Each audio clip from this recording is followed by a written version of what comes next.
Isang lalaki ang nakunan sa CCTV na tumawid sa kalsada sa May Bayani Road, Barangay Doña Imelda, Quezon City, bandang alas 6 nitong Biyernes ng gabi.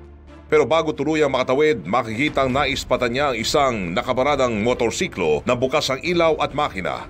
Ilang minuto ring tumambay sa katapat na tindahan ng lalaki habang tila sinisilip ang sasakyan. Maya-maya muling tumawid ang lalaki at tinangkang silipin ang motorsiklo ng malapitan. Makalipas ang 12 minuto, muling binalikan ng lalaki ang motorsiklo at sa pagkakataong ito, tuluyan na nga itong hinatak, sinakyan at pinaandar papalayo. Pag-aari ang nanakaw na motorsiklo ng isang Grab driver na nagatid lamang ng gamit sa lugar. Agad siyang nagsumbong sa barangay na siya namang kumontak sa pulisya para matulungan ang biktima.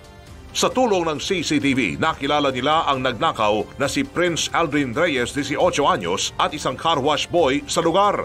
Makalipas ang 6 na oras, tuluyang ding nahuli ng otoridad si Reyes. Tinuro niya rin ang nanakaw na motorsiklo na itinago niya raw sa Marikina. Sa istasyon ng pulisya, iginit ng suspect na nakursunodahan lamang niya ang motorsiklo. Nangarap po. Tapos? Ano po, ginoyride ko po sa papuntang Marikina, yung motor. Ba't mo naisipang kunin yung motor? Wala, nainganyo po sa motor. Dati na rin daw nasangkot sa akyat bahay ang suspect pero hindi tuluyang nakulong dahil menor de edad pa nang mangyari ang krimen. Kasong carnapping ang kinakarap ngayon ni Reyes at nakapait na sa istasyon ng pulisya. Paalala naman ng otoridad, lalo na sa mga may motor, huwag iwan ang susi sa sasakyan para hindi maging biktima ng mga kawatan.